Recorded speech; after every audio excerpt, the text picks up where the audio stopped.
Greva čez napake, ki jih delamo neizkušeni uporabniki prikolic. Na tem primeru vidiva, da nekaj manjka. V tem primeru govoriva o električnem priklopu. Imamo seveda dva sistema, prav tule gre za že novejši sistem z več pini, potem poznamo pa še seveda star sistem z manj pini. In v tem primeru potrebujemo adapter.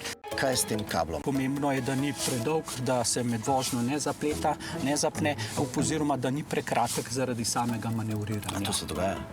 Visijo navzdolj te kablje. Aha, kaj pa ta razdanka? A sem jo zdaj jaz prav dol okrog tele bunke? V tem primeru ni druge rešitve, zanka je v tem primeru pravilno dana.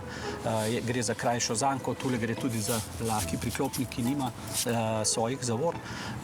Njena vloga je, da v primeru, da bi prišlo do morebitnega odklopa, lahko nekoliko zadrži samo prikolico. To pa imava zdaj že prikolico z lastno zavoro, ne? V tem primeru pa imava že pritrditve varnostne vrvice oziroma jeklinice. Kolikor je predolga, si pomagajo na tale način, da jo pač pripneva, tako da ne pride, da bi se med vožnjo kamorkoli lahko zapela. Ja, ok.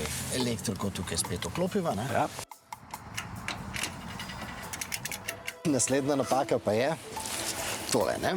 Varnostno kolo nam pomaga pri samem manevriranju prikolice, ko ni pripeta. Predtem pa ga je potrebno, da seveda dvignemo do konca. Zakaj je to tako zelo ključnega pomena? Se zgodi, da ta kolesa med samo vožnjo zaradi trsajev se spustijo na tla in pride lahko seveda do hudih poškodb.